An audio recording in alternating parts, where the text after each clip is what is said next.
siempre, por esa introducción y esos comentarios iniciales. Bien como nos adelantaba Leonardo, justamente hoy vamos a estar viendo esta temática, en realidad dando continuidad a esta temática, pero antes que todo, por supuesto, buenas tardes a todas y a todos. ¿Sí? Justamente, y les remito a la clase anterior, donde estuvimos ya analizando la temática de la propiedad intelectual a nivel internacional. Y justamente hoy vamos a profundizar sobre alguna de las mecánicas y de las dinámicas más concretas, con una visión ya no exclusivamente institucional, sino profundizando en materia de dinámicas sociopolíticas. ¿Sí?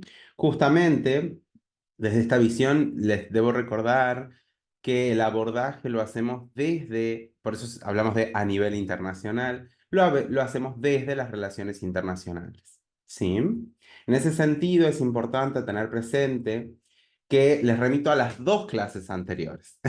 En la segunda parte de la clase, mencionamos la propiedad intelectual como una consecuencia lógica del rol de la ciencia en el marco del sistema internacional el sistema internacional de Naciones Unidas, el sistema de organismos especializados. Pero en la segunda clase, que fue la clase anterior a esta, justamente vemos la figura específica y el mandato específico de la propiedad intelectual. ¿Sí? Así que complementen con las clases anteriores porque está ampliamente conectado. ¿Sí? En este sentido, fuimos analizando diversos puntos y aspectos sobre la temática. Como ven en el título, hoy nos vamos a centrar en la coyuntura actual, en los desafíos estructurales, así como también en las críticas contemporáneas sobre la gobernanza que se está realizando en esta temática. Ya vimos las instituciones, si bien haré una breve mención para tener una ayuda a memoria, sí que es verdad que corresponde tener presente que en las clases anteriores nos pudimos explayar un poco más, de ahí que les recomiende que las vuelvan a visionar o a consultar el material. ¿Sí? Bueno, a modo de introducción, creo que es muy importante que repasemos algunos de los puntos clave que ya estuvimos viendo y que son troncales de la temática. ¿Sí? Por ejemplo, cuando decimos de propiedad intelectual, muchas veces cuesta hacer un abordaje o hacer una visión omnicomprensiva que abarque todas las temáticas y que no termine excluyendo. De ahí que muchas definiciones sean muy centradas en cierta mecánica y no incorpore todas las dinámicas. De ahí que yo les traía esta definición, que es una definición comprensiva, que puede ser aplicable a la inmensa mayoría de los casos, que es una definición de la OMPI, de la Organización Mundial. Son las creaciones de la mente, como las invenciones, las obras literarias y artísticas, los símbolos, nombres e imágenes utilizados en el comercio.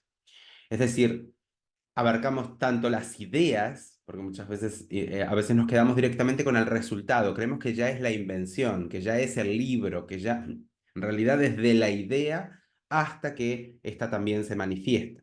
En ese sentido, las ideas derivan justamente en esas invenciones. Esto lo que va es a llevar a la necesidad de proteger tanto las creaciones o tanto las ideas previas a las creaciones, como asimismo a los creadores. De ahí que la propiedad intelectual, por supuesto, se entiende como un conjunto de normas, es decir, es una subrama jurídica, y no se queda solo en eso, pero es verdad que la tendencia de esta rama jurídica es una visión tuitiva, es una visión protectora que intenta justamente proteger o garantizar los derechos de los creadores y los derechos de los autores.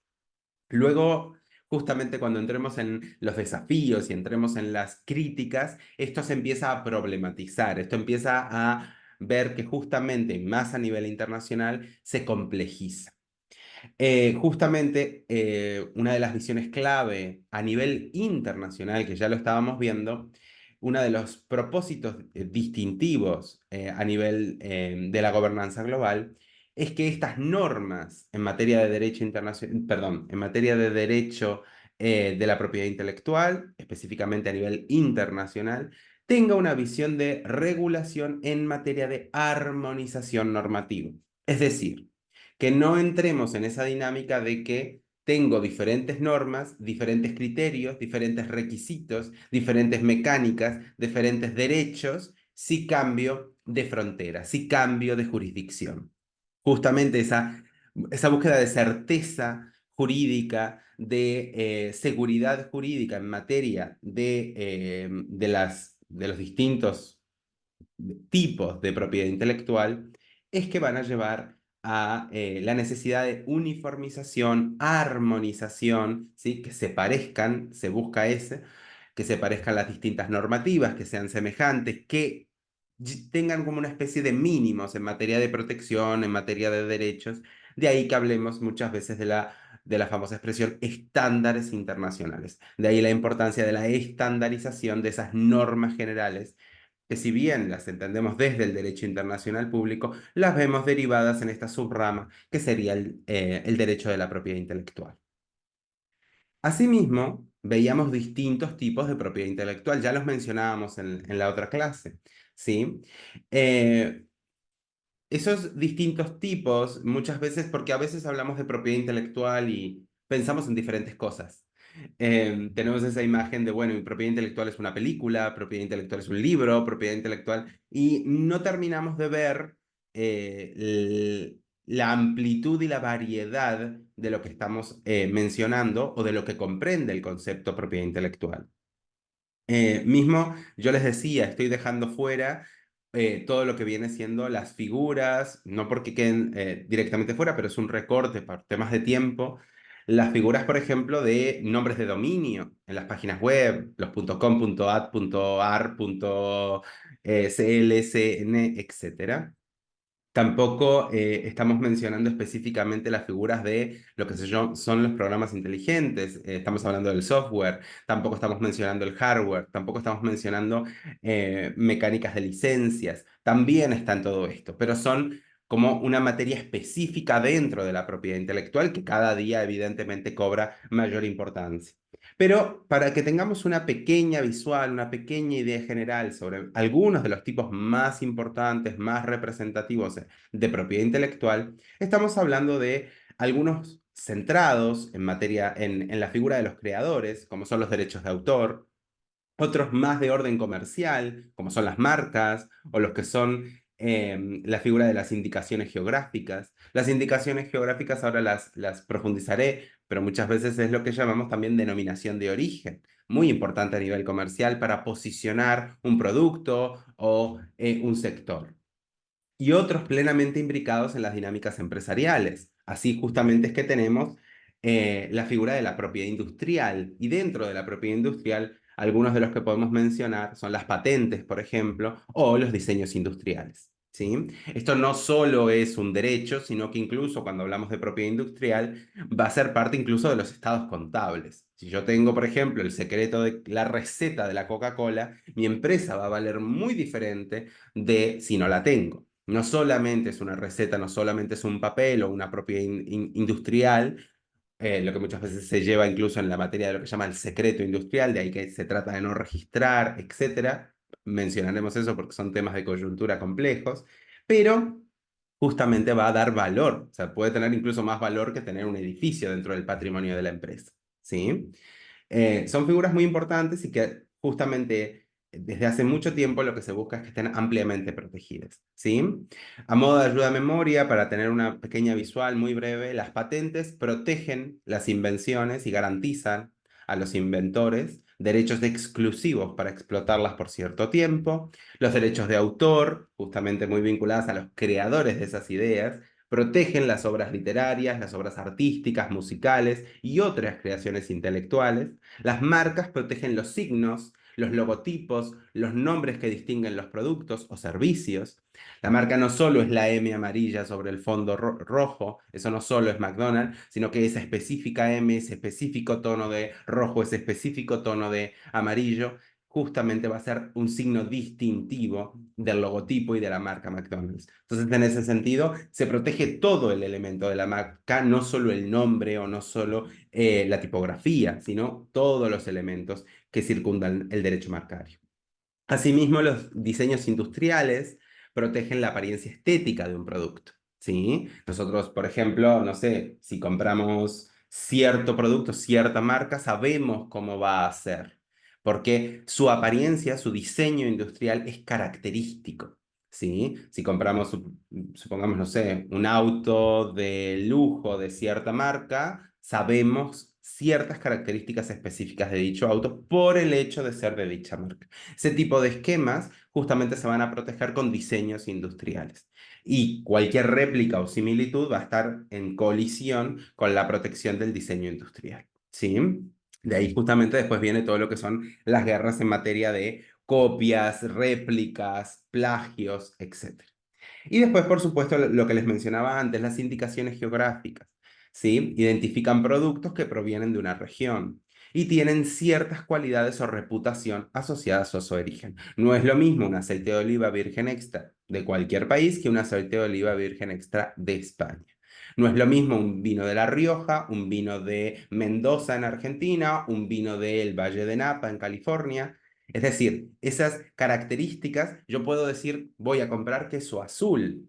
Queso azul es un nombre genérico, habla de un cierto tipo de queso que tiene un modelo de maduración, etcétera. Pero si yo digo voy a comprar un Roquefort, estoy diciendo que si bien es un queso azul, más allá de eso es de la región, de Francia, etcétera. Tiene unas características, lo mismo que si digo si voy a comprar un Gorgonzola o un Grana Padano, etcétera. Es decir, lleva a un prestigio, a un elemento de valor y de cierto nivel de calidad, sabor, elementos que circundan el propio nombre, ¿sí? De ahí que la denominación de origen es muy importante y de hecho hay mucha intencionalidad de que las marcas país en su proyección de lo que se llama la política exterior, que es el proyecto del país de cara al mundo, para el turismo o para el comercio, se incentiven en las marcas país, se incentiven justamente las mecánicas de las indicaciones geográficas o llamadas también comúnmente denominaciones de origen.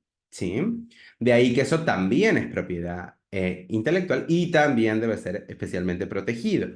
O vemos justamente normativas que lo protegen, así como tratados que se centran en eso. Es muy importante justamente que recuerden que si bien la propiedad intelectual como temática no es nueva, ¿sí? No es algo contemporáneo, no es algo que viene de ahora. Pareciera que sí, pero no lo es. Porque ya vemos tratados internacionales y convenios macro desde finales del siglo XIX, ¿sí? Como por ejemplo el caso del Convenio de París para la protección de la propiedad industrial, que es de 1883, si no recuerdo mal. Justamente en esa figura es que uno diría, bueno, hoy en día se habla más de la propiedad intelectual. Exacto. Ese es el punto clave. Si bien la propiedad intelectual no es una temática nueva y no es una temática que las relaciones internacionales la interpreten como necesariamente contemporánea, sí su valor en los vínculos y en las relaciones y en las interacciones entre países en el panorama internacional ha cobrado mayor preponderancia, mayor importancia. Es así que justamente, si bien no es óbice de que el tema no sea nuevo, por decirlo de alguna manera, sí es verdad que su protagonismo, su presencia en las relaciones internacionales es cada vez más actual, más contemporáneo. De ahí que cada vez nos suene más, que cada vez cobre mayor importancia y relevancia dado que afecta al comercio global, afecta o impacta en la diplomacia, en el desarrollo económico, en la política exterior, como les mencionaba antes, esos proyectos país de cara al mundo, en la geopolítica, por supuesto. Todas estas dinámicas justamente van a conectar y estar ampliamente vinculadas a las dinámicas de la geopolítica. Aunque parece que estamos hablando de un libro, aunque parece que estamos hablando de la Coca-Cola, claramente va a tener un impacto gigantesco y no solo comercial en las dinámicas de las relaciones entre los distintos actores relevantes de las relaciones internacionales, no solo los estados, sino de todos los actores, incluyendo empresas transnacionales, incluyendo dinámicas de la solidaridad internacional, organizaciones internacionales, entre otros. ¿Sí? Por esta razón, justamente, vamos a ver un mandato específico.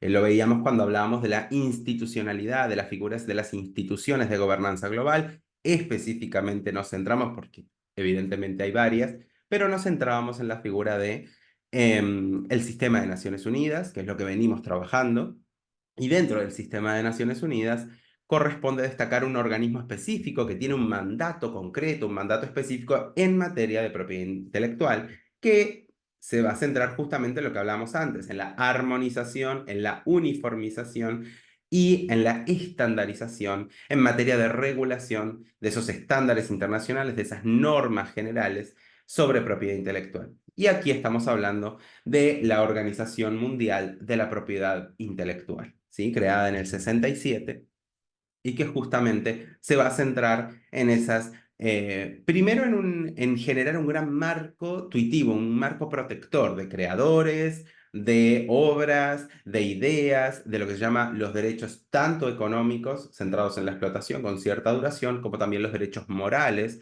que son los derechos de autoría, que son perpetuos para siempre. ¿Sí? Hoy en día, por ejemplo, es del mundo el Quijote de Cervantes, pero siempre va a tener su autoría y siempre corresponde mencionar al autor que va a ser Cervantes. ¿Sí? Si bien el Quijote es de todos, porque ya ha pasado el tiempo correspondiente y no corresponden los derechos para los sucesores o los herederos de Cervantes, corresponde la explotación económica exclusiva, sí es verdad que para siempre va a ser el derecho moral por la autoría, siempre va a ser de Cervantes. Por poner un ejemplo, para que vayamos bajando estos conceptos y los aterricemos y los entendamos. No nos olvidemos que el objetivo de mucho de lo que estamos analizando es que podamos incorporar nuevas herramientas y nuevos elementos a nuestros análisis a nivel macro, a nivel de las relaciones internacionales, de cómo se van dando esos eventos internacionales que van impactando y muchas veces cómo vamos incorporando diferentes factores, ¿sí? Porque quizás si hablamos de temática de geopolítica y de gravitación resulta más sencillo, pero no ver cómo esto impacta en materia, por ejemplo, de propiedad intelectual, cómo claramente está muy vinculado, a veces nos deja con cierta ceguera o cierto abordaje parcial sobre todos los elementos multifactoriales y multiactorales que tiene justamente las relaciones internacionales actuales. En este sentido, vamos a empezar a analizar con algunos ejemplos y la figura actual en materia de ese rol que va tomando eh, la propiedad intelectual. ¿Sí? De ahí que justamente hablamos de la coyuntura actual del sistema de la propiedad intelectual a nivel internacional. Ya cuando hablamos de sistemas, que tenemos todo un diagrama estructural con distintos vínculos y conexiones, y que justamente todo este diagrama, que por supuesto incluye organismos, normativa, regulación a distinto nivel, cristalización a nivel nación, etcétera, va a estar íntimamente vinculado justamente con ciertas dinámicas que se están dando. Ya estuvimos analizando, y hoy no lo vamos a ver, les remito a la clase anterior, instrumentos internacionales, convenios, tratados internacionales, normas generales de propiedad intelectual dentro del derecho internacional público y cómo mucho de eso también cristalizaba a nivel país o qué fricciones habían. Justamente lo que nos interesa ahora es una visión más sociopolítica, en este caso más político-diplomática, de cómo estas mecánicas también van a llevar muchas veces a través del sector privado, del sector empresarial, a fricciones, tensiones, rivalidades en las tendencias actuales y en las coyunturas actuales a la hora de cómo se consagra esta normativa y este carácter protector. Por decir protector, a veces en realidad termina siendo un arma de doble filo la protección. Cuando se exagera la protección, termina siendo un desequilibrio en materia de propiedad intelectual. Es así que justamente viene impactando este nuevo rol, esta nueva importancia en materia de propiedad intelectual, cada vez impacta más a la hora de cómo se pueden ir dando los vínculos de cooperación internacional. Acordémonos que el sistema internacional está diagramado en un modelo de coordinación. Todos los países son per se y a priori iguales, son pares. Esa razón lleva a que la necesidad de cooperar, de coordinar para generar normativa, implicar programas, crear y hacer actividades en el marco de las organizaciones internacionales, etc. Esto claramente cada vez se ve más impactado y más cuestionado desde las distintas temáticas que lo vimos y lo estuvimos trabajando cuando hablamos de desafíos globales. Y justamente la propiedad intelectual también se ilustra o se personifica en este punto, generando tensiones internacionales e incluso conflictos, justamente en materia de cooperación internacional. Si bien a priori pareciera que la propiedad intelectual era imprescindible para proteger y promover la innovación, también otras veces lo que termina funcionando es en detrimento de la cooperación y justamente siendo como una suerte de arma arrojadiza o de cerco para ciertas naciones y generando desequilibrio o inequidades. ¿Sí? Vamos a ver algunos casos puntuales en materia de expresiones de cómo se viene dando esta propiedad intelectual o estas dinámicas en torno a la propiedad intelectual. Un buen ejemplo es la guerra de patentes. Se trata de un conflicto legal, sí, principalmente, donde también vemos elementos comunicacionales de desprestigio, de ataque al contrario, donde dos o más empresas, principalmente suelen ser empresas, se acusan mutuamente de infringir patentes. Los actos de copiar, de utilizar o de fabricar algún elemento patentado sin autorización. ¿Sí? Algún ejemplo, por ejemplo, valga la redundancia, es el caso de Apple contra Samsung en el 2011, donde justamente se demandaba en materia de diseño industrial de los smartphones y la figura del aspecto de los smartphones. Apple demandaba a Samsung.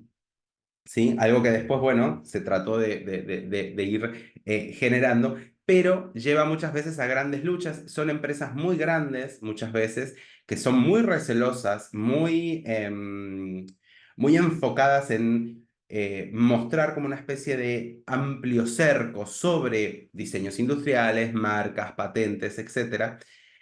Pareciera que no hay límite al celo, ¿sí? Al que no se parezca el producto del contrario, a que no haya ningún tipo de confusión por parte de la demanda.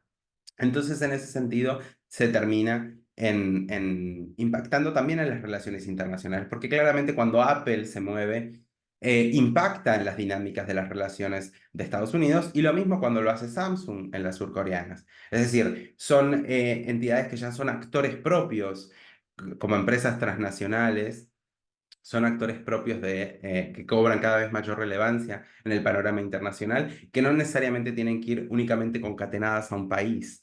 Entonces, justamente van a impactar en el comercio, en las mecánicas de los mercados globales, en los sistemas financieros, etc. En las dinámicas del transporte internacional, entre otros.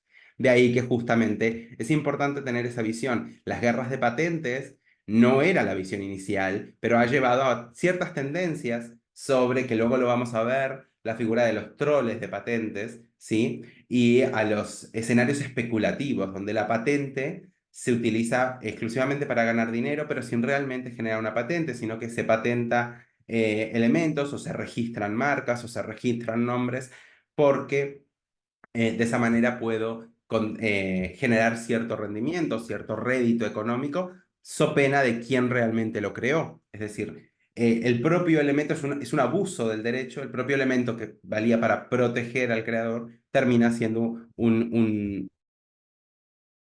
elemento de dicho creador. ¿Sí? Porque se abusa desde otros sectores y desde otros intereses, se abusa de la figura en este caso, de las patentes. La ingeniería inversa. La ingeniería inversa es un proceso, justamente como les menciono ahí, de desarmar un producto.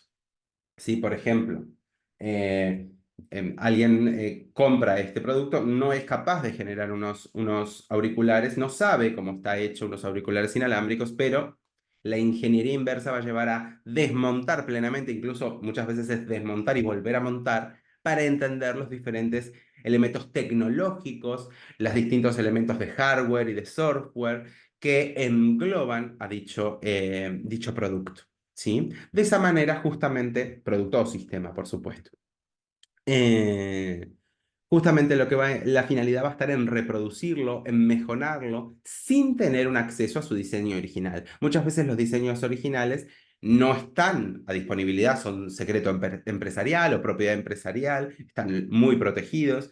Y además, eh, si bien el proceso de desmontar la ingeniería inversa es un proceso a priori legal, habría que entender realmente cómo se accedió al producto, si el producto estaba en el mercado y cómo fueron los procesos, pero a priori puede ser legal, suele generar una gran tensión, una gran fricción en materia de normativa de patentes y de derechos de autor, porque suele estar justamente ligado a, primero, replicar y otras veces mejorar un producto, pero a partir de un diseño original. Entonces, justamente esas dinámicas llevan a ciertas tensiones muy amplias. Por ejemplo, un caso en este sentido fue el de IBM contra Compaq en los años 80. IBM claramente era la que monopolizaba el mercado de las computadoras personales, de las PC, y la segunda lo que va a hacer es ingeniería inversa, es decir, ser capaz de desmontar una PC y rehacerla, reproducirla e incluso generar un clon compatible con la PC de IBM.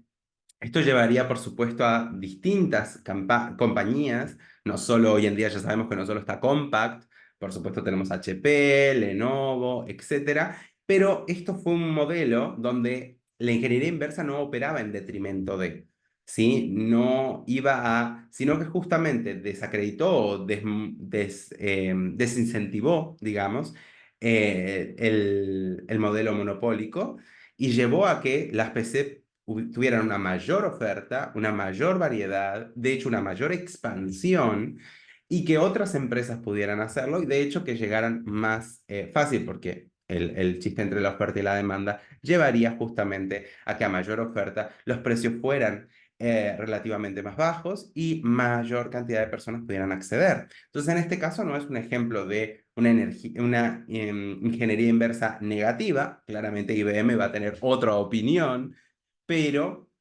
es interesante ver cómo esa ingeniería puede tener distintas lecturas en distintos modelos, en distintos casos, por eso es muy importante el caso concreto, puede ser legal o no, pero es importante ver que muestra ciertas tensiones en cómo se materializan las distintas normas. En este sentido, lo último que les traigo como ejemplo de cómo se vienen dando esas normativas, cómo se cristalizan en la realidad entre los distintos actores, es la lucha de marcas. La competencia, el conflicto legal, mediático, hay mucha campaña de información o de desinformación, según el caso, entre empresas sobre el uso exclusivo de un nombre, de un logo, de un símbolo o de un diseño que identifique los productos o servicios de una empresa. Si yo digo, mañana abro una empresa y le pongo Apple, aunque no venda celulares o aunque no esté vinculada al sector tecnológico, igualmente Apple podría considerar que las personas se pueden confundir. Lo mismo que si tengo un nombre de dominio que se llama apple.uy o apple.ar, porque justamente Apple no lo registró en cierto país y cuando se avecina al país, abre una sucursal o lo quiere registrar, yo ya tengo mi nombre de dominio. Entonces, en esos casos empiezan esas luchas de marcas o luchas por nombres de dominio que van a llevar justamente a que se evite lo que es la confusión marcaria, ¿sí? Que el público no se confunda, no entre en una tienda de la que no, pensando que es, o no entre en una página web pensando que es, pero en realidad no es la marca. Mucho más si encima ambas marcas o ambos nombres, aunque sean muy similares o más diferentes, son del mismo sector, porque ahí es justamente donde empieza la complejidad en materia de enriquecimiento ilícito, difusión y confusión del público potencial, de la audiencia, etc. En ese sentido, tenemos un ejemplo entre el 2001 y el 2013 que fue el de Starbucks y Charbucks. No es muy similar, ni siquiera eran del mismo sector, pero bueno, Starbucks consideraba que podía ser una confusión, podía llevar a confusión del público sobre una marca internacional, que era la de ellos, y hicieron la demanda. Perdieron, pero justamente algo que vemos en materia de empresas es que cada vez son más celosas o incluso más agresivas o más propensas al conflicto legal para proteger los distintos elementos vinculados a la propiedad industrial, propiedad intelectual por extensión, ¿no? No sé si tenemos algún comentario, si alguien quiere aportar algo, hacer alguna pregunta.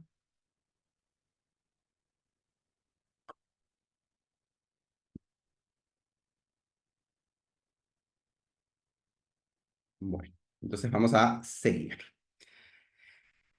Profundizando en el análisis de coyuntura, antes lo que les traía era un par de ejemplos, ¿sí? Guerra de marcas, cosas que más o menos nos puede sonar de verlos en los noticieros, de verlos en las noticias, pero aquí lo que nos interesa es tener una mirada un poco más grande, una panorámica más amplia.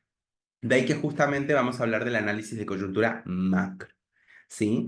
¿Y cuáles son las tendencias actuales en materia de cuál es la coyuntura de la propiedad intelectual en el marco internacional? ¿Sí? De ahí que, por ejemplo, para empezar, es clave entender que algunos de los grandes ejes troncales de esta temática muestran cómo se viene dando esta coyuntura. Vamos a empezar analizando la figura de la propiedad intelectual y la competencia tecnológica global, que podrían ir de la mano, pero en buena parte de los casos se presentan antagónicas, ¿sí? Se presentan en contrario. En vez de trabajar conjuntamente, los intereses de los distintos actores llevan a una lucha, una pugna, ¿sí? A entrar en conflicto, donde la competencia geopolítica, geoestratégica, en torno a aspectos comerciales, pero no solo comerciales, también de gravitación, esa capacidad de influencia de un Estado sobre otros, de un país sobre los demás, muy potenciado en el sector tecnológico. El sector tecnológico se encuentra totalmente atravesado por las dinámicas de la competencia tecnológica global, lleva a una constante tensión, a una constante rivalidad.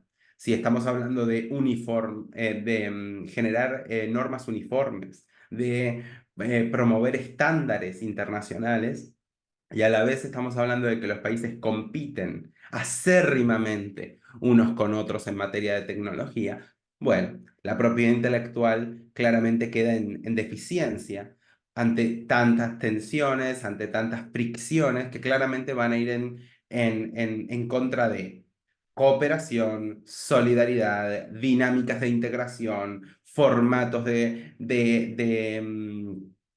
aceptación y estandarización de normas internacionales, etcétera. Sí, y por supuesto relaciones diplomáticas, ¿no? Como dinámica más directa, más bilateral. En este sentido, un claro ejemplo de la coyuntura es la actual guerra híbrida, principalmente comercial, pero no solo, como ya lo analizamos, les remito a la clase de guerras híbridas, donde vemos el caso de Estados Unidos y China. ¿Sí? Esta guerra comercial, guerra híbrida, tiene muchísimos elementos, le dedicamos una clase entera, justamente en el marco de los desafíos globales y en específico en el caso de las guerras comerciales, pero estas tendencias proteccionistas, la tendencia hacia el secretismo en materia de y en torno de las propiedades industriales, las guerras de patentes, las presiones políticas y comerciales en materia de transferencia de tecnología, de ingeniería inversa, todo justamente va a llevar a un aumento en las tensiones, ¿sí? A un escenario que no es propenso a analizar el mundo desde una mirada más eh, pro-global, sino justamente a polarizar o sectorizar y opera en realidad en pleno detrimento o en pleno fallo en materia de gobernanza global y, por supuesto, de relaciones internacionales. En este sentido, el debate que lleva o que contiene este tipo de elementos, como es el de la competencia tecnológica, es decir, competencia frente a protección y asimismo nos lleva a la dinámica de acceso equitativo por un lado y em, acceso equitativo por un lado, perdón, y prácticas comerciales justas por el otro, que resultan esenciales. ¿Por qué? Porque uno de los grandes problemas en materia de propiedad ha sido que tanta protección al creador y a las ideas y a los diseños, etcétera, han llevado a que se genere una especie de estratificación, una especie de diferenciación en el acceso. Quizás puede acceder Reino Unido, pero no puede acceder Nicaragua. ¿Por qué? Porque las condiciones, justamente si los atravieso desde la geopolítica, no permite llegar a tener un acceso en esas dinámicas o a ese contenido, a esa innovación. De ahí que justamente la falta de prácticas comerciales justas, de ahí que hablemos de guerras híbridas, así como posicionamientos genuinos sobre las políticas de mercado, en la proyección externa de ambos estados, justamente ha llevado a mayor tensión, mayor rivalidad, que impacta en todo el mundo, porque impacta en todo el mercado global y en los negocios internacionales. Este tipo de casos ejemplifica la diatriba, el cuestionamiento entre dos conceptos. Por un lado, la soberanía tecnológica. La soberanía tecnológica está centrada en que un Estado o un grupo de estados consiga un liderazgo tecnológico en el sector o en varios sectores como vector clave de la gravitación. ¿Sí? Si en otra época diríamos que la gravitación, es decir, la capacidad de un Estado de generar estados satélites, influenciar en otros, se podía basar en la capacidad militar, por ejemplo, la capacidad bélica de un país. Hoy en día claramente que un país sea el mayor productor de software, por ejemplo, o el mayor hub, ¿sí? El mayor punto de conexión en los sectores financieros, o que sea la punta de lanza, el principal en el sector de la biomedicina, claramente va a ser esencial ese posicionamiento, esencial ese elemento a la hora de la gravitación. Ya no solo es cuántos soldados tiene, ya no solo es un elemento cuantitativo, sino también cualitativo. Lo vimos incluso en la pandemia del COVID-19, cómo claramente ciertas polarizaciones y lugares generaban mayor capacidad y eran lugares con mayor importancia e influencia internacional, dado que tenían los sectores farmacéuticos más potenciados, como era el caso de Estados Unidos y de Alemania. ¿Sí? Y por extensión la Unión Europea. Entonces, esas dinámicas justamente van a llevar a reconfiguraciones geopolíticas y geoestratégicas. Y por otro lado, frente a la soberanía tecnológica, tenemos la visión de la globalización. ¿Sí? Porque por otro lado, una de las grandes tendencias es que el mundo se globalice. Un mundo multipolar, conectado, interdependiente, que justamente está centrado por la globalización. Más buena o más mala, pero claramente es un elemento clave, que aparte se propugna desde esto y se incentiva desde estos mismos sectores. ¿Cuál es el problema?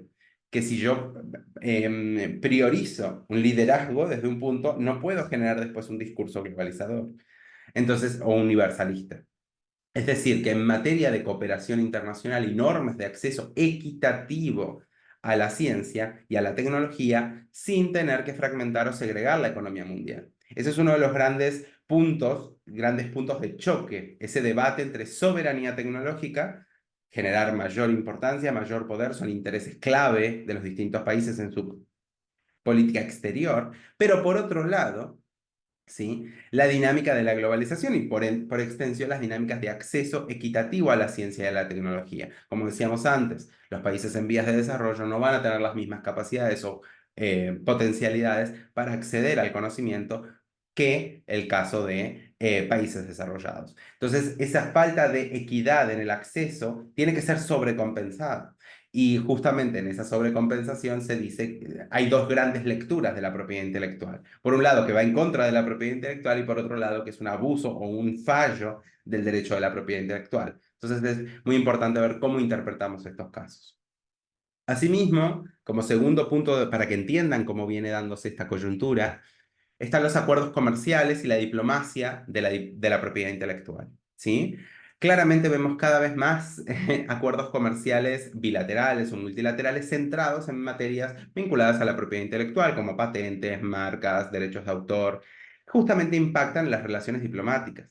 Claramente, si yo centro un vínculo de integración o un vínculo de relacionamiento internacional entre varios países, un sector de países, y se centra en estas materias, significa que estoy excluyendo al resto de países. Esas dinámicas van a llevar justamente a que hay que priorizar la innovación por encima del mantenimiento de la cooperación, lo que va a llevar a claramente tensiones, polarizaciones. ¿Por qué? Porque va a haber un doble tratamiento, los que están vinculados en el marco del tratado y los que están fuera.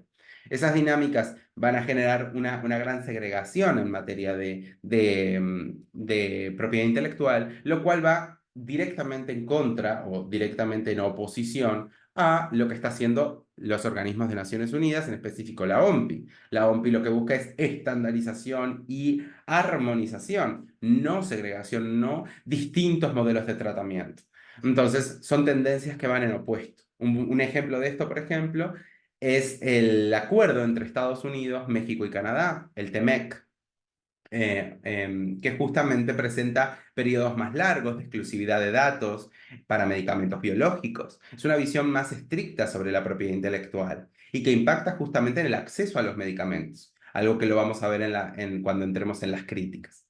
Esto lleva justamente a la figura de un desequilibrio en la innovación y en el acceso. Aquí vemos como no podemos dejar de incentivar la innovación, no podemos dejarla desprotegida, esa es la visión primordial de la propiedad intelectual, pero por otro lado no puede ser un reducto que inhiba el acceso al avance, al desarrollo, porque iría en contra de otras normativas, justamente de un acceso inequitativo, ¿sí? Desequilibrado, ya que justamente la diplomacia de la propiedad intelectual, de ahí por eso los ponemos en contra o en oposición, acuerdos comerciales exclusivos, con cierto tratamiento específico, frente a la figura de la diplomacia de la propiedad intelectual. Esa diplomacia justamente va a estar siguiendo los estándares internacionales, va a buscar un equilibrio entre el marco tuitivo, la protección de los creadores, pero sin menguar, sin debilitar el garantizar el acceso equitativo a los productos esenciales por parte de los distintos estados y por parte de las distintas poblaciones. Estamos hablando de medicamentos, estamos hablando de tecnología, etc. Y en este sentido, también, por supuesto, tenemos la figura del cambio climático, los impactos del cambio climático y de la propiedad intelectual como simbiosis, digamos, en lo que sería el marco de la tecnología verde.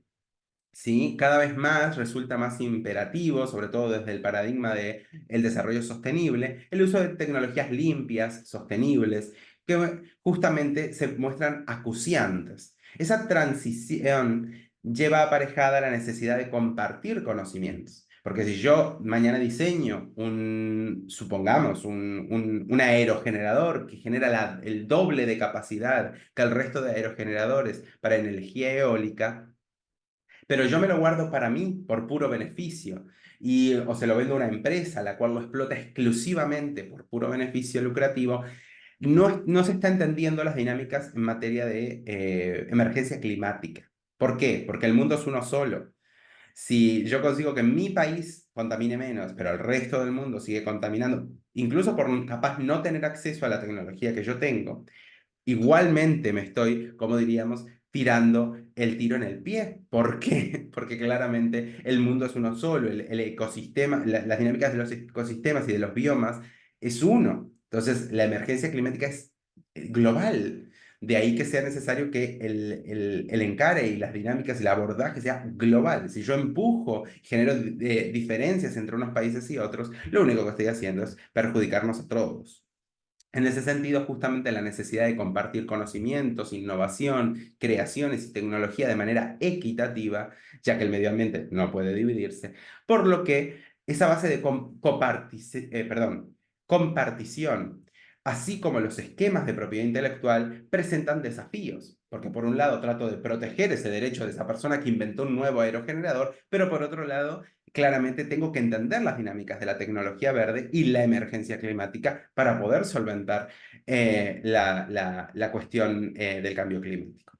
Justamente vemos casos de paneles solares, baterías de almacenamiento, así como otras muchas invenciones en torno a la energía renovable, que justamente se van a ejemplificar cómo el sistema de la propiedad intelectual dificulta en algunos casos la difusión rápida y equitativa de las innovaciones esenciales. ¿Por qué? Porque aunque yo lo invente ahora y tenga ganas de hacerlo, probablemente si tengo un inversor va a querer que lo patente y el proceso de patente y lo registre y lo haga en varios países para que no me lo puedan copiar y tome recaudos para que no se haga ingeniería inversa, etcétera. Eso va a dilatar a que quizás algo que inventé hoy que sería muy, muy, muy útil, de repente salga y se difunda en el mundo dentro de 5 años perfectamente. Ese tipo de cuestiones lleva justamente a un impacto negativo en las tecnologías, en las nuevas tecnologías y en su aplicación específicamente en lo que se llama las tecnologías verdes o tecnologías sostenibles. Es así, un buen ejemplo, por ejemplo, es el CTAP, que fue una iniciativa promovida por la OMS sobre acceso a tecnológico en torno a lo que fue la coyuntura del COVID-19. Y justamente lo que mostraba era dinámicas de acceso, ¿sí?, a conocimientos médicos y de salud. ¿Por qué? Porque los distintos sectores y los distintos servicios sanitarios del mundo tenían que tener capacidades de respuesta a la emergencia y a la pandemia. Y justamente era algo acuciante, más allá de barreras en materia de patentes, de dinámicas en torno a marcas, a explotación comercial farmacéutica, etc. Justamente, si bien es un muy buen ejemplo de cómo esto se tiene que ir implementando, no significa que sea la tendencia. Y ahí es donde empieza nuevamente la dinámica de cuestionamiento de cómo se van dando las cosas. Es así que esta emergencia climática nos va a llevar a que los actores tengan que rever su abordaje. Si bien no lo estarían haciendo todos y es algo que no se estaría dando tanto, muchos sectores alegan que es necesario hacerlo. Pero está el otro lado de la mesa, los cuales dicen que si se genera una bajada una reducción de la capacidad tuitiva, de la protección o de los derechos específicos de patentes, marcas, invenciones, etcétera, va a llevar justamente a una pérdida de los incentivos en materia de innovación. Entonces, por un lado nos dicen que bajará la innovación, tendremos menos investigación, invención, desarrollo, ¿sí? Pero por otro lado, vemos que es necesario mayor acceso, mayor difusión. Por eso hablamos de debates abiertos, no hay una respuesta única, pero sí es importante que las tengan y las contemplen. Bien, no sé si tenemos alguna participación, algún elemento, o si alguien quiere mencionar algo.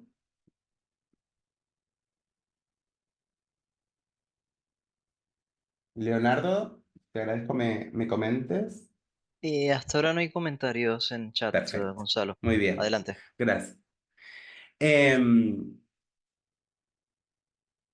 Bien, lo siguiente viene siendo tanto las críticas como los desafíos, porque en realidad a razón de las críticas ustedes claramente van a poder empezar a vislumbrar y a ver la figura de los distintos desafíos a nivel sociopolítico. Y cuando digo sociopolítico estoy abarcando muchos más elementos, ¿no? También elementos diplomáticos, también elementos culturales. La trascendencia de lo sociopolítico es mucho más amplia que la mera palabra, es una visión para que el título no sea eterno, pero justamente en esta idea de las críticas geopolíticas de impacto global en materia de propiedad intelectual, un punto clave y sumamente complejo es el generar un balance. Es lo que ustedes ya mismo tienen que ver bien, seguro que ya van viendo en esta coyuntura que les presento, y es esa la dificultad de generar un balance, un equilibrio entre la protección de los creadores y de las invenciones, así como los incentivos a la investigación, a la innovación, al desarrollo, ¿sí? Y por otro lado, que esta protección no sea excesiva o no genere, no suponga barreras y obstáculos a los sectores más vulnerables, ¿sí? A las poblaciones empobrecidas, a los países en vías de desarrollo. Justamente generar este equilibrio es sumamente complejo. Es uno de los grandes desafíos que tiene la propiedad intelectual, porque cuando un derecho a priori es tuitivo, es protector, pareciera que es simplemente bueno, pero cuando ese derecho se retuerce, se hace una retorsión, un abuso del derecho para generar diferencias y generar como un sector más privilegiado que otro, justamente, o mero lucro, digamos, va a suponer un abuso de ese derecho. No el espíritu inicial del mismo, pero sí justamente unas brechas. Y cuando vemos esas brechas a nivel global, terminan generando enormes deficiencias, no solo en materia de inequidades, sino de deficiencia y de problemáticas estructurales que llevan a cuestionamiento de la propia dinámica de la gobernanza global y de las relaciones internacionales. En este sentido, aquí lo vemos, el acceso inequitativo a medicamentos. Ya un poco lo adelantaba, lo iba mencionando en algunos de los conflictos en materia de coyuntura, pero claramente, ¿hasta qué punto podemos entender que hay enfermedades que se curan en cierta región del mundo y hay enfermedades que matan a muchísimas personas en otras regiones del mundo? La misma enfermedad. En un lugar tiene cura y en otro no. Esas dinámicas son muy difíciles si bien las hemos ido normalizando, son muy cuestionables de cómo se pueden estar dando actualmente con el nivel de comunicación, con el nivel de la era de la información que tenemos, el que justamente ese secretismo, ese recelo en materia de propiedad intelectual se materializa al punto de que hay gente que muere en ciertos lugares del mundo por una misma enfermedad que en otras regiones se cura. Casos muy notorios donde vemos enfermedades llamadas del tercer mundo, ¿sí? Frente a la figura de que hay países que tienen medicinas o que tienen tratamientos que principalmente, obviamente, son países desarrollados, frente a países en vías de desarrollo o en desarrollo, que son un flagelo o son directamente sinónimo de muerte y por ende afectan ampliamente a su población, generando dificultades en el crecimiento económico, en la esperanza de vida, en los indicadores país, etc. Algunos de los ejemplos de estos medicamentos y tratamientos, por supuesto, son el VIH-Sida, también tenemos figuras como el ébola, entre otras, cuyas patentes farmacéuticas provocó un aumento significativo de los precios, imposibilitando justamente el acceso a las diversas regiones, como podemos hablar de África o del sudeste asiático. Es así que esto mismo llevó a que acuerdos, como el caso de la ADPIC, regulen casos de licencias obligatorias en situaciones de emergencia sanitaria y flexibilización de la normativa. Es decir, el sistema de propiedad intelectual ha reconocido y ha entendido a nivel internacional que hay situaciones de emergencia, por ejemplo, la emergencia sanitaria, que requieren que no se genere mayor protección sobre las creaciones, sino al contrario, se genere un marco seguro de libertad, o sea, de menores barreras en materia de patentes o de generar licencias obligatorias, es decir, facilitar dichos medicamentos, tratamientos, etcétera, o saberes médicos, para generar, es decir, son válvulas de escape que se podrían llamar, ¿sí? Si bien tengo un cuerpo normativo que protege y que blinda lo más posible esas creaciones y los derechos de los creadores para su explotación, etcétera, también tiene válvulas de escape que por razones de fuerza mayor, es decir, son razones en realidad de bien superior, de interés superior de la humanidad, justamente serán válvulas que flexibilicen la normativa. No van en contra de, sino que dentro de la misma normativa se genera una flexibilización que habilita a promover el acceso equitativo. Aunque vemos casos similares con la pandemia del COVID y las vacunas, donde se priorizó el beneficio económico por encima de la salud pública y los derechos humanos. Es decir, si bien parecía que esto iba a empezar a avanzar, los intereses, las tendencias actuales, las tensiones, justamente lo que hablamos antes, guerras de patentes, luchas marcarias, las tendencias actuales justamente llevan a, ni siquiera en un caso de pandemia global, histórico, vimos un aperturismo o una dinámica de flexibilización de esta normativa por parte de los actores principales a la hora de promover, justamente priorizar la salud pública por encima del beneficio económico. Luego tenemos la figura de la protección de los conocimientos tradicionales y la biopiratería. Se trata de no proteger los conocimientos tradicionales o ancestrales de las comunidades indígenas o de los pueblos originarios, también de las comunidades locales, así como también la figura de los recursos genéticos, ¿sí? Siendo que empresas multinacionales patentan plantas, animales, productos o conocimientos derivados sin reconocimiento o sin compensación a las comunidades de origen. Un caso muy conocido es el caso de la quinina. El árbol de la quina tiene propiedades medicinales muy buenas para tratar la enfermedad de la malaria. Y empresas farmacéuticas patentaron productos, tratamientos y distintos elementos derivados del saber sobre la figura de la quinina y del árbol de la quina, sin ningún tipo de compensación a las comunidades que tenían esos saberes ancestrales, que eran las comunidades andinas. ¿Sí? Otro caso, por ejemplo, es el del arroz basmati y Neem en la India, ya que una empresa patentó la variedad del arroz basmati, así como el extracto de Neem, un árbol con propiedades medicinales. Luego, incluso esas mismas poblaciones no podían tener acceso a ciertos productos porque estaban patentados, porque tenían que ser comprados o porque no tenían capacidad de poder comercializarlo, utilizarlo, etc. Entonces se genera un abuso claramente de sabores que si bien no han entrado en el proceso de propiedad intelectual, porque no fueron registrados, porque son saberes de toda la vida, se está haciendo un abuso de la estructura para justamente segregar personas que tenían acceso desde siempre, digamos, casi como un derecho adquirido. La figura de la soberanía alimentaria.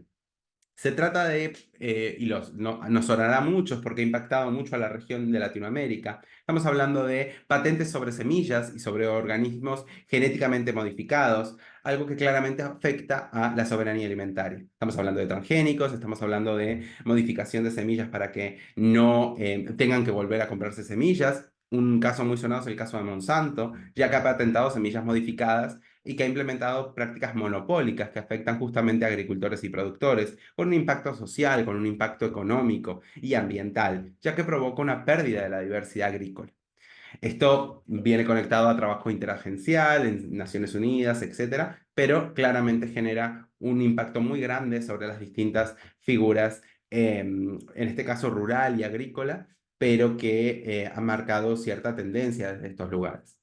El control del conocimiento digital. Se trata de un impacto sobre el acceso equitativo. Aquí estamos hablando de derechos consagrados, normalmente derechos fundamentales y por supuesto derechos humanos, como es la educación, el conocimiento y la cultura. Las poblaciones tienen derecho al acceso al mismo, pero las patentes, los derechos de autor, en muchos casos se abusa de ellos y restringen el acceso al conocimiento académico y como contrapartida hemos visto ciertas acciones, por ejemplo el caso de Sci-Hub, que ofrece acceso gratuito a investigaciones académicas. Muchas veces se ha segregado y se ha generado una especie de ranking entre universidades que sí podían pagar el acceso a grandes repositorios y universidades que no podían, o ciertas regiones del mundo que no tenían acceso a saberes que se estaban, o conocimientos y procesos de investigación que se estaban haciendo en ciertos lugares del mundo. Eso relegaba y hacía una especie de competencia entre unas regiones y otras, e incluso en el saber y por ende en las futuras investigaciones y aportes a la humanidad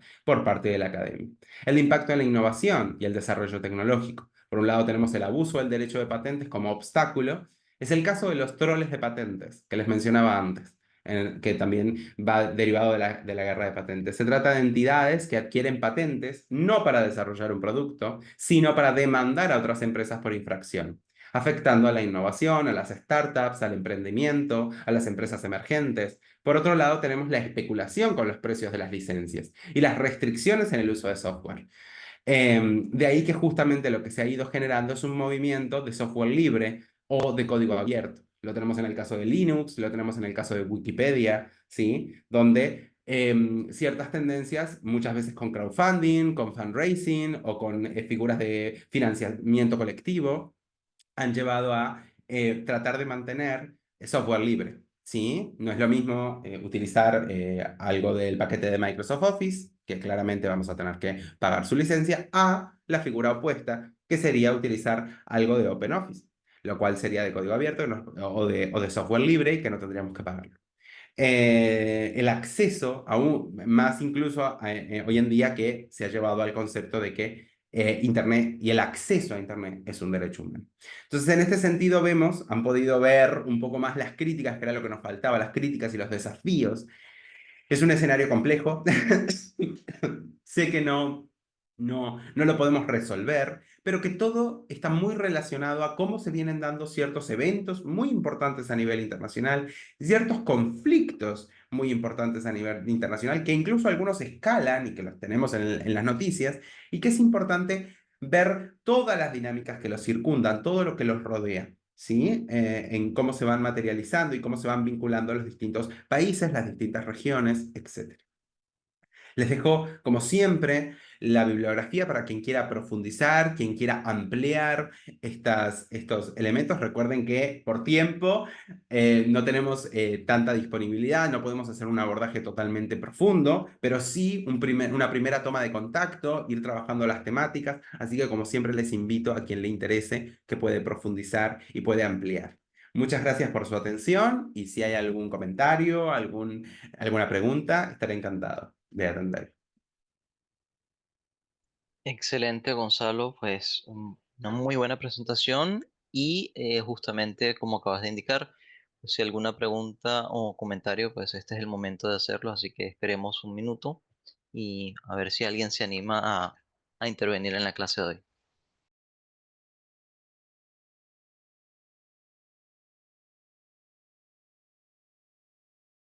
Sí, hoy estamos un poco tímidos.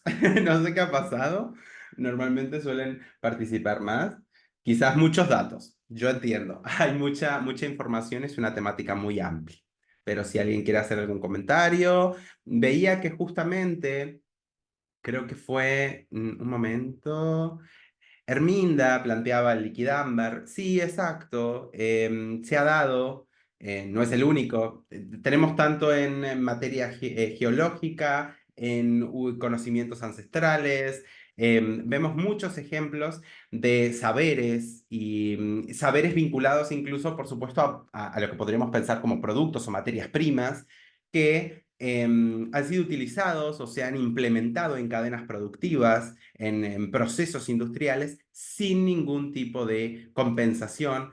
E incluso muchas veces no solo es no compensación o no reconocimiento, sino exclusión de las comunidades de dicha explotación, porque también incluso se incorporan regalías o modelos de concesión que llevan a una explotación exclusiva por parte de cierta empresa o de cierto sector y que excluye a las comunidades de no solo ya de los saberes, sino también de cómo utilizar los mismos y no poder acceder a los mismos.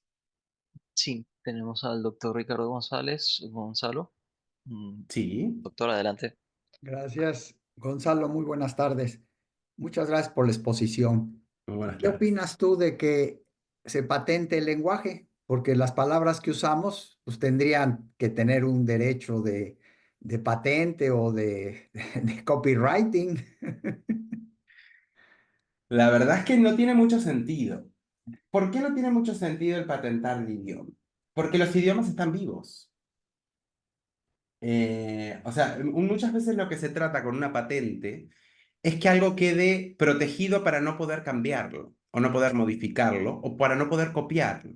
Pero el Ok. problema es que los idiomas están vivos, ¿sí? Las lenguas y los idiomas, así como los dialectos de las distintas lenguas, están vivos. Según vamos hablando, probablemente usted acaba, por ejemplo, de utilizar una suerte de neologismo desde el anglicismo, desde el concepto copyright, para hablar de una tendencia que sería el copyright. Ujú. Justamente, esa figura se entiende, se puede comprender, se puede entender incluso desde el idioma híbrido que es el Spanglish.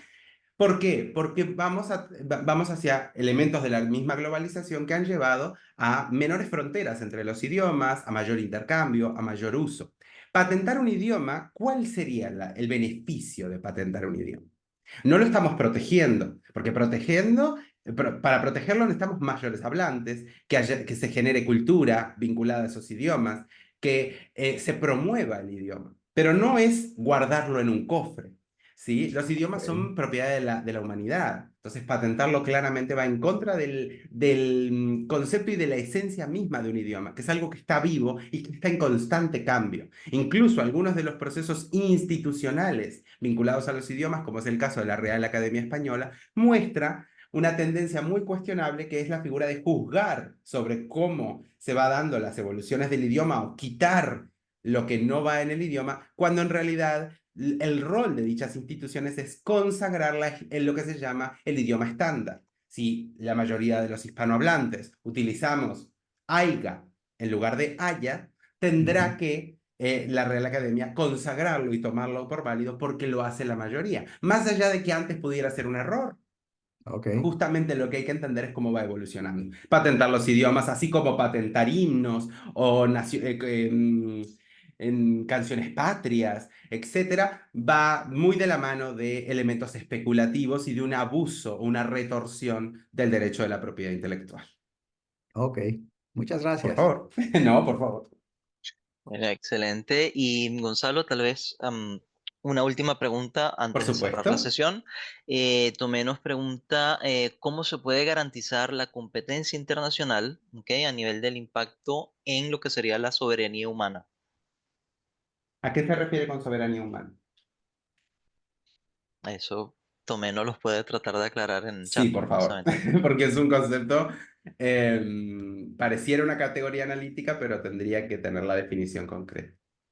Porque si no, yo me asumiré lo que sería soberanía humana. Así que por favor, tome.